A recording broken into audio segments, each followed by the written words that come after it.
guys? I am here today to talk about what's on the screen right here, Dungeons and Dragons. I say that I like Dungeons and Dragons a lot and stuff like that, and even my emblem shows a 20-sided die, but I've never gone into it. I've never actually sat here and discussed Dungeons and Dragons. So that's what we're going to do here today. We're going to discuss this piece right here. Um, First off, I'm going to say that I primarily play Dungeons and Dragons from 1976, or White Box, or OD&D, written by Gygax and Arnston. So I've played recent ones, and they're good, they're fun. But the thing I like a lot about OD&D, I already tried doing this video once and I rambled a lot, so I'm going to try and keep this short and sweet. So the thing that I like a lot about this one compared to the later ones is there's a lot of opportunity for creativity. There's basically very little information, and so you get to put on top of the current system whatever you like. And so basically this would be almost like a module, except for there's no story, there's no maps, there's no nothing like that. I called it a modular system only because you can use pieces from it, bits and pieces, and you can put it into your own game. But this is basically like a supplement that we're talking about here. It's not exact and it's not perfect, but we'll go ahead and get into this. OD&D is very fascinating because it really is super simplistic. I mean, you can make your entire character on a 3x5. As a matter of fact, that's what I used to do. I've run a couple campaigns, not of this particular module, or modular. I'm going to call it a module just because that's kind of what it is, but it's just not. It doesn't have everything a module would have. I've run OD&D house rules. I say house rules because there's a lot of different interpretations of how the books work and everything like that, but house rules. And if you're going to play OD&D the way it was quote unquote meant to be played, I would play it with the first 3 books and at least Greyhawk. If you can though, Greyhawk, Blackmore, and Gods, Demigods, and Heroes. If you're going to use Eldritch Wizardry, I would suggest keeping yourself safe and only use the Druids and the spells from Eldritch Wizardry. Don't bother with the rest of the psionics and the demons and stuff like that. There's not much more to it there. Anyway, so let's get into this. This is a module made by me for OD&D. It's an introduction to Industrial Era. So like I said, this is a module. I'm going to go ahead and open it, and we're going to... I know you can't really read this because my thing sucks, but this is on a 7x5 binder. It's very small. In the original games, you didn't need a whole lot of space. So this would be very reminiscent of the thing. I put right here, I got help from my dad, who's been playing D&D since it came out, from the 3 books before Greyhawk even came out, when they were like $5 a book or something, which was actually one of the more expensive books that would have come out at the time for tabletop games. What was tabletop games at the time? I also got helps from a friend, James. James, I'm gonna mess up his name. Barrigan, I don't know. My brother, I talked with him a lot about this, and a friend of mine, Anthony. So I put them in there because they helped me figure out a lot of this stuff, a lot of the technicalities of this stuff. But basically, it was me. So this is an introduction, just like in the original book. It goes through about what it is. It says that I've made changes. I'll go ahead and read it. So I'm going to go ahead and read from it. This is a module designed to take all core supplement books from 1976 release of Dungeons and Dragons and introduce a new idea that implements the Industrial Era fantasy campaign. All of these may be used as you see fit and are not dependent exclusively on each other. It is a starting point in which you may use as foundation for your own Industrial Era and is designed with a personal campaign of mine. These systems are based upon all core and supplemental books, and therefore you'll be needing access to them. This modular installment adds or changes to all the various books excluding Gods, Demigods, and Heroes, and will proceed in standard order. Below is an optional character sheet, front and back, for use with later stated improvements. Full scales will be supplied at the end. So we start off with Men and Magic, just like before. So, so basically, I'm gonna read a lot of these. If anybody's familiar with OD&D, you're gonna realize that a lot of this stuff is not necessarily copied. Some of it is copied, but um, these are class changes, and there's only 4 classes. I took out the subclasses of them because the subclasses can be designed from the classes that already exist. So we've got soldier. This basic soldier, basically same as fighting men. The difference is that that there's now firearms, and they can use all firearms. And also there's something called so they're primary combatants. Therefore, when determining skill abilities, they gain no benefits or losses. So here's soldier. It's basically the exact same. They can use any type of thing that's designated as a weapon by the DM, and they're the primary class. Majority of people are going to be soldiers or scouts. But soldiers, they can use any type of weapon, they can use any type of armor, and therefore, because they have access to so much, uh, when determining skill abilities, which I'll get into later, they get no benefits and they get no losses. It's just straight. Whatever the skill abilities is, that's what it is. And then we've got warlocks, which is your magic user class. Same thing as a magic user, pretty much, except for because of their magical aptitude, when they gain no additional bonuses to their skill abilities. Then we've got scouts. Scouts and soldiers, like I said, are going to be your biggest. This is scouts right here. Scouts takes up this entire page all the way down to here, and that's where clergymen are, and I'll discuss clergymen after I discuss scouts. So scouts, exactly like thieves, a little bit more fighting capability. The difference is that when you're determining skill abilities, scouts gain an advantage. Certain times when you're increasing your investment, so let's say you're increasing your dagger, right? Like you're putting points. You don't get a whole lot of points, so don't worry. The system isn't broken. But let's say you're investing points to get up like +1. So usually you get so it's +1 is 1 point, +2 is 1 point. So that's 2 points to get a +2. But when you go to get a +3 in daggers, it's actually going to take you 4 points, because it's going to be 1 point for +1, 1 point for +2, and then 2 points for +3. However, with scouts, that 2-to-1 ratio now drops down to a 1-to-1. So when it goes to a 3-to-1 ratio, when you're getting +5, and this is on specific weapons. Like, you can't just say swords or whatever. It has to be daggers, not short swords, not short ranged weapons, but daggers. You get that. When you're doing general weapons like medium-sized weapons, that starts off at a 3-to-1. That starts off at 3 investment for +1 in all medium-sized weapons. So that's rifles, regular swords, not pikes, pole arms, things like that. Those are all medium-sized weapons, and you can invest 3 points to get a +1, and no matter what type of weapon that is. But it's going to be 3-to-1 to get +1 in all those. Or you can do a 1-to-1 basis. I want a +1 in a sword. That's 1 point until you get to the +3, and then that's a total of 4 points in order to get a +3. Total spent. I mean, you can spend them, however you want. When you get more points, you can hang on to your points and stuff. I'll discuss that later. But the point is that they get a -1 to the ratio. So if it's like to get a +1 in all small weapons, it's a 2-to-1 instead of a 3-to-1. And then when they go to get a +3 in that generalized weapon, now it's a 3-to-1 instead of a 4-to-1. So they get this -1. It's so that they can be like medics. They can be snipers. They can be, whatever. Your scout class is basically, it doesn't do a whole lot of damage and doesn't have a whole lot of health, but they're your jack of all trades.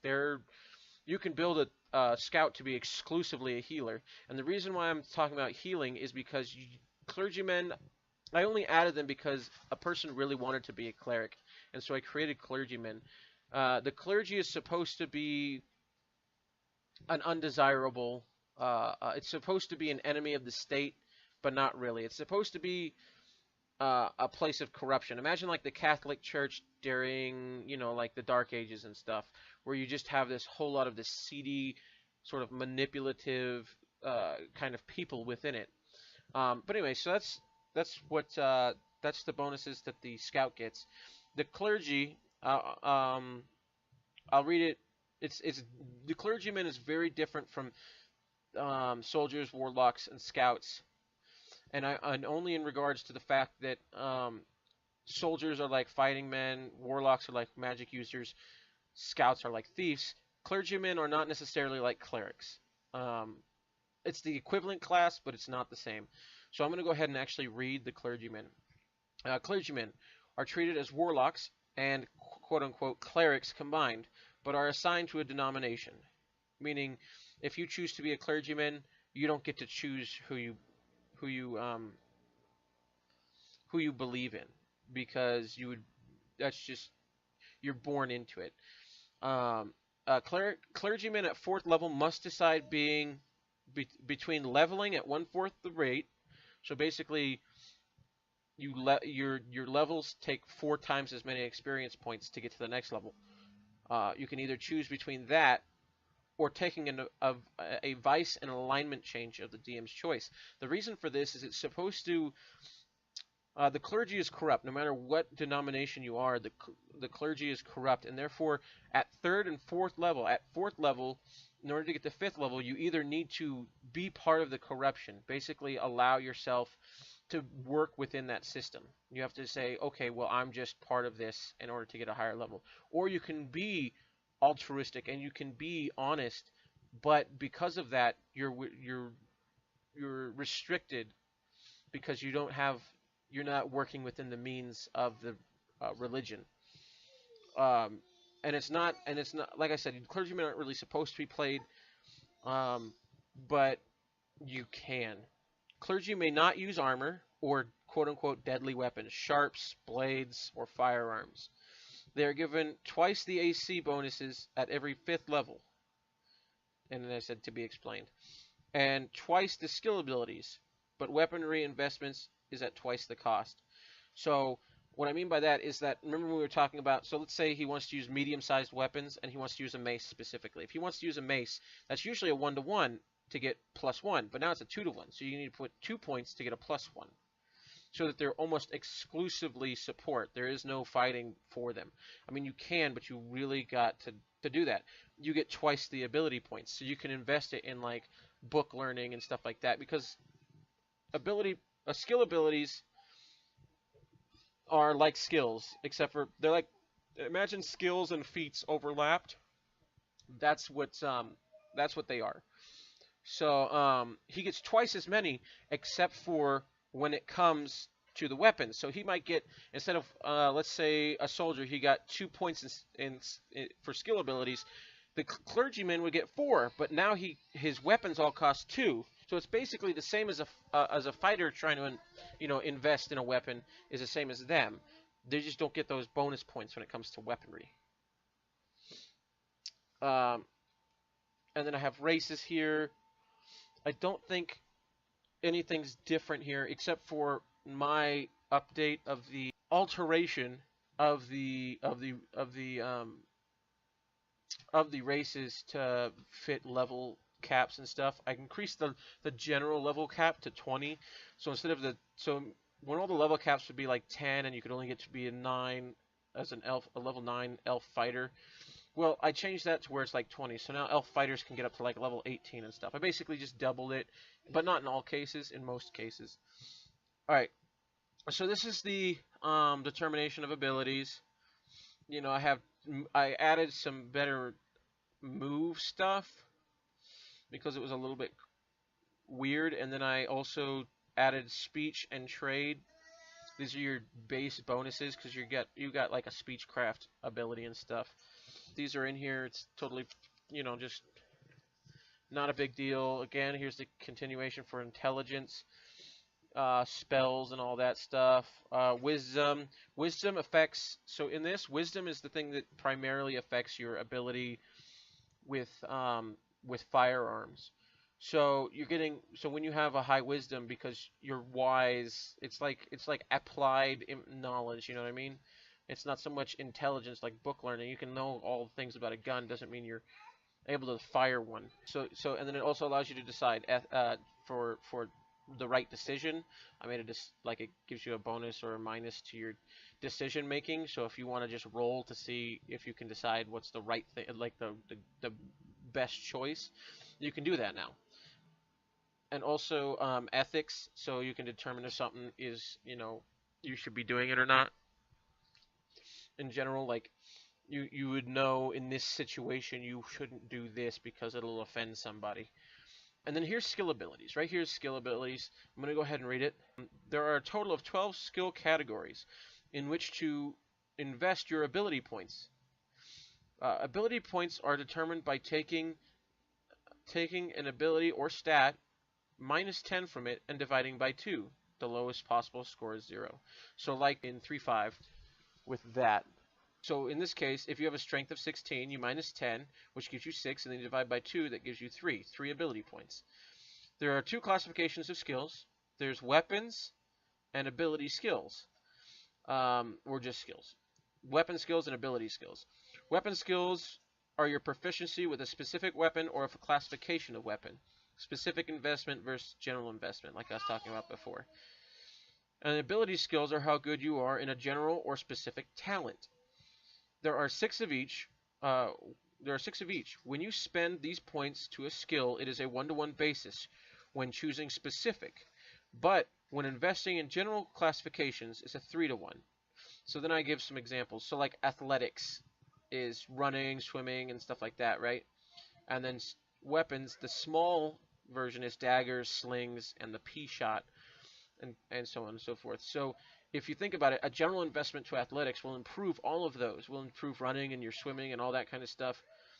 And that would be a 3-to-1, except for if you're a scout, and that's going to be then a 2-to-1. And same with the weapon skills. And then we've got athletics, security, speechcraft, acrobatics, construct, and knowledge. And then for weapons, we've got small, short, medium, long, large, and siege. So I'll go run through these really quick. Athletics, things like running, swimming, security, open locks, hide in shadows. I couldn't think of a good name, so I just took a lot of this stuff from Morrowind and Oblivion. Speechcraft, trade, and talking, and your general charisma bonuses that you get, you can invest in those so you get an extra bonus. Acrobatics, jumping, tumbling, things like that. Construct, and construct is a bit confusing. It's like forging metals and building stuff, carpentry, things like that. And then there's another forging that I have in here, like documents, being able to forge a script or whatever. And then knowledge, cooking, bardic, that kind of stuff. So if you take bardic knowledge and it's a 1-to-1, so you can put 3 points into bardic knowledge, and now when you roll for knowing something that a bard would know, you get that +3. So you can still be a bard without having the bard class. You can still be any class without having the bard class. This is experience required because in original D&D, each class had their own requirements for reaching a level. Another thing I did here that I changed was me and my dad have always played OD&D this way, which was numbers of dice per attack. So when you just have 1 right here, that means you get 1 attack. But you see how there's this 1-1? That means 1 die for your first attack and 1 die for your second attack. And then but the max you can have is, at least for most things, is 2 attacks. Over here, scouts actually get up to 4 attacks, and thieves in the original edited version, the house rules that I play by for OD&D. But anyway, so then each level has a chance of a modifier. So at level 3, a soldier gets 1 front hand and 1 backhand, but he also gets a +1 to whatever it is. So if he's rolling on a d6 for damage, that's a d6 +1 by a d6 +1. And then the scout, like I said here, same kind of thing. You can see all these little modifiers, experience points to get there. And then this will be warlocks and clergymen. Oh, just warlocks, that's right, because in all regards they're this. And then I've got scout skills for picking Open locks, remove traps, pickpocket, move silently, those kind of things. Um, Experience points. So this is my preferred experience gaining method. I mean, there's another one too, but so the preferred method I use is I'm going to read this exactly. The preferred method I use for assigning experience points is based upon the monster's hit die in the is the monster's health between 1 and 6 per hit die. So times 100 divided by 2. So if a goblin has 4 hit points, experience points for killing it is 4 times 100, which is 400. 400 divided by 2, which is 200, and then 200. For a percent-based value of health, it is the hit die of the monster times 10 plus the value of the AC value of the monster minus their AC. So for the same goblin, it would have 4 hit points, but it doesn't. It's a 1 hit die creature. So it's a 1 hit die creature. The percentage system, it would have an experience points value of 1 hit die times 10. Sorry, alarm. So it would have 1 hit die times 10, which would be 10.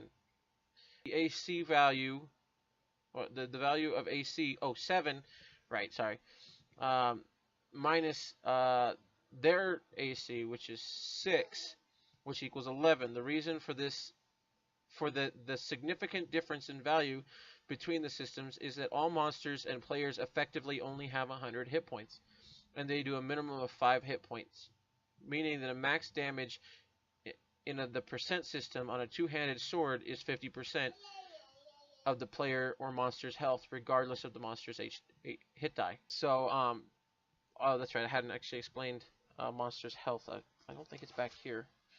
No, it's not. So I'll go ahead and explain that. I'm pretty sure it comes up here. Oh, here it is. Alternative combat system. But this is like this is the AC value that I was explaining. So their AC. So for a 0.5 hit die creature. So that's 3 or whatever. You have 6 minus the AC of the actual monster, which would be something like 7 or whatever, and that's -1. The base value is 1. The special abilities value is 1. So if like this goblin has a magic sword, he gets a +1 for, on top of that. So the alternative combat system. For those who wish to use the percentage-based system, the following will help you establish just that. For the simplicity and convenience to both the players and the referee and the players, all total hit points are equal to 100, seeing as 10% of 10. Seeing as 10% would be 10, and 10% of 100 would be 10, and 10% of a million. I just stopped it there. Because 10% of 10 and 10% of a million are the same percentage. It's the same amount. So if you do, like, let me explain this because I did a terrible job explaining it here. So if you have 100 hit points versus 10 hit points, if you minus 10% of 100 hit points, right? You're minusing 10 hit points. But if you're minus 10% of 10 hit points, you're minusing 1 hit point. Still, the point is the player can only take 10 rounds of 10% damage. So it's easier just to say everybody's got 100 hit points, just to make it super simple. Anyway, so 10 hits of 10% will eliminate all health regardless of actual value. Instead, this system focuses on combatants' AC and their hit ratio.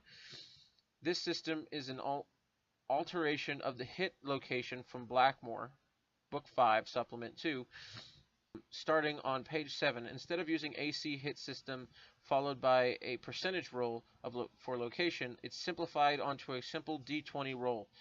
Depending on the total value of the rolls determined where you hit, to increase the difficulty of higher hit die creatures in a percentage system. The value of the damage done to the creature is divided by their hit die. There is also a revised AC system that works better with this attack matrix and will follow. However, as stated before, these systems are designated to be layered over the original system as the referee sees fit. So what I mean by this is that there's different. When I said that the monster's hit die affects the amount of damage it takes. It's in different steps. So if you let's say you need a let's just say for instance you need a 12 to hit somebody. If you roll a 12 exactly, you do the damage of the of you take your damage. So you roll 12, you do your damage, let's say it's 6 points of damage, and then you divide it by the hit die of the monster. So if a monster is a 1 hit die, you're doing 6 points of damage. If it's a 2 hit die, you're doing 3 points of damage, which is actually 15 points of damage because it's times 5, which I don't think I explained here, which I'm sorry. So you're doing 15 points out of 100 points of damage because you're dividing by this. But the next step down, if you roll 1 above, so you roll a 13, if you roll a 13, which is 1 above the enemy, you're doing just that full damage to that arm, because arms can take more points of damage. Like, it takes 20 or 25 points of damage to get rid of an arm, and that doesn't kill somebody. But at 2 points above, you're doing arm or leg damage, but you're doing the hit die, but you're dividing by the hit die. At 3 points, you're doing leg damage above the hit die. And the reason why this is that when you cripple somebody's leg, they can't escape, so you have a higher chance to hit them next time. 4 above is the abdomen divided by the hit die. 5 above, abdomen, full strength. So instead of doing 3 points on the abdomen at 4, you're doing 6 points at 5. And then same thing, chest divided by, at 6 you're doing chest divided by hit die, 7 chest by itself. Chest full damage. And then 8, 9, and 10 are all head points, but at 8 you do divided by the hit die. At 9 you do divided by nothing, but at 10, which would actually be like the equivalent of a 22 in this instance, you're doing 2 times the damage to the head, and the head can only take 15 points of damage. So you're basically guaranteeing, unless you roll a 1, you're guaranteeing an instant kill with 10 over. Even with 9 over, you're good chance you're going to kill them as long as you're not rolling a 1 or a 2. And that's if you don't have any bonuses. If you have a +1 sword, or you just get a +1 to swords, now you're doing 10 points of damage on the default. You know what I mean? So it's basically just a super simplified version, because Blackmore had it to where you'd roll to see if you hit, and then you'd roll to see where you hit them. But this, you could say, I'm aiming at the head, and so now you know what you have to roll to hit the head. But now that you're aiming, you might get a bonus to hit it or whatever. It's up to the ref to alter these numbers, but this is just the base to it, where basically every step up you have a chance of hitting somewhere more vital, because the chest and head are instant kills when you destroy them. So the chest it's 80 hit points, which means you only have to do 80 points to the chest, and they're dead. You don't have to do 100 points like you would elsewhere. So you can kill both their arms and both their legs, which would equal 100 points of damage, but they'd still be alive. You could even kill the abdomen. The abdomen is in a death zone, and it's got 60 points of damage. So yeah, so it's try to simplify it. It's not perfect, but it is really good for making quick combat systems. So we'll get to the next page. This is the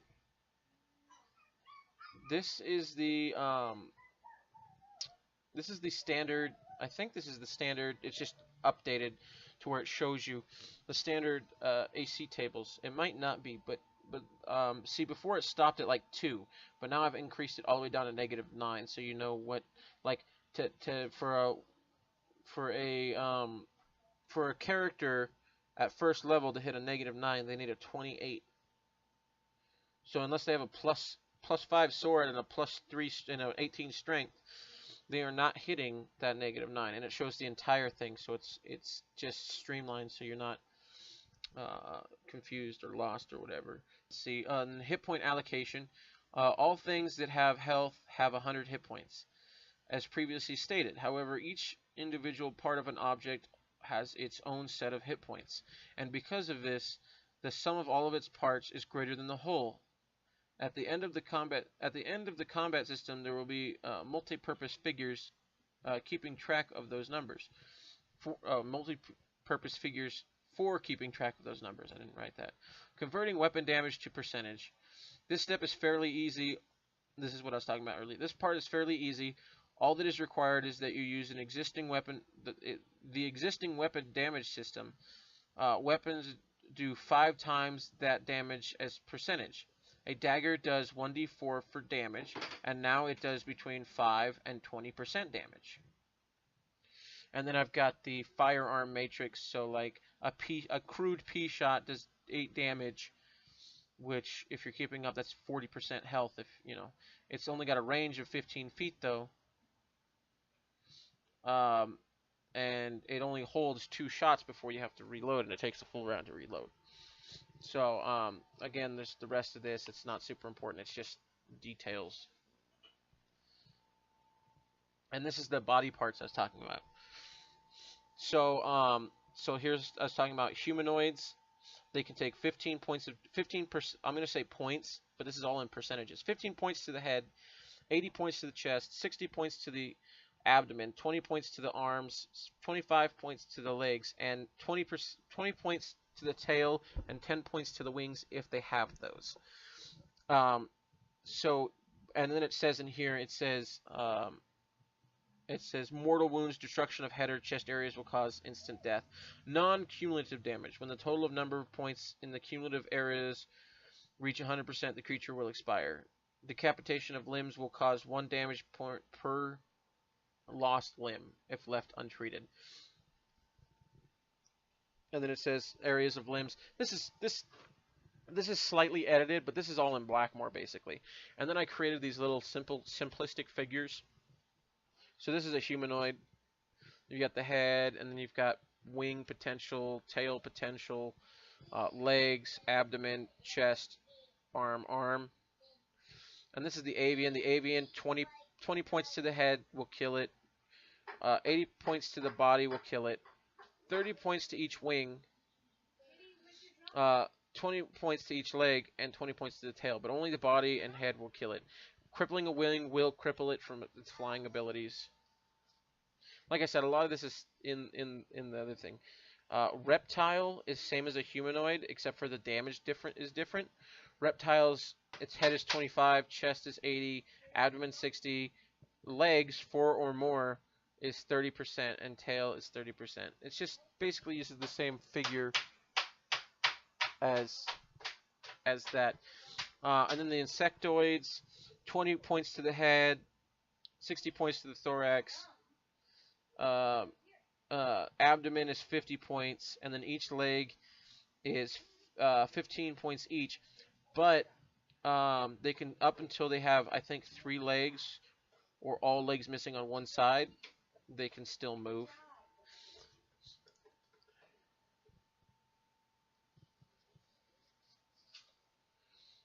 Fish, I just gave this really, like I said, I made really rough diagrams. I called it aquatics, but fish, head is 40%, body is 80, fins are 10 each, tail is 15. Snake, or serpentine, his head is 30, upper body is 40, lower body is 50, lower body is 40. I think that anything but the lower body is a kill when it's defeated. But I think it's if you remove the head. Let me check. Crippling lower body. Okay, death will cause. Okay, death 100% loss will cause death in 8 turns during the time to writhe about but cannot defend itself. So if you cut off its head, it'll writhe about. This is the updated with the coin system. Coin is basically silver, but that's at least the exchange rate. Has the weapons on there, new things called binding stones, which make stats better. So like your stats more useful, your abilities more useful. So like if you have a binding stone and you're a warlock and you put a binding stone, of course binding stones cost a lot. If you put a binding stone on a rifle as a warlock, well, now you can cast magic out of that at a certain rate. It'll still cost you your spells, though. The higher the binding stone, the less it costs you for magic to use. Then we've also added automobiles. I call it a land train. It's just, imagine a truck that hauls a lot of like cars, train cars. See, steamboats. Still has everything else. I also added a few things to the shop list. This is the damage, and this is it. Monsters and treasures, I think, is the last bit of it, and that was just I just um, kind of made everything really easy to see on here, so that you don't have to keep flipping back to the other book or whatever. It's a really simplified version. I think that's all that I've done in here. Oh, I added a section to where you can put extra monsters, and then here I put what weapon they use. So like their hit die and their number of attacks. So a goblin or a kobold gets one attack of whatever weapon they're using.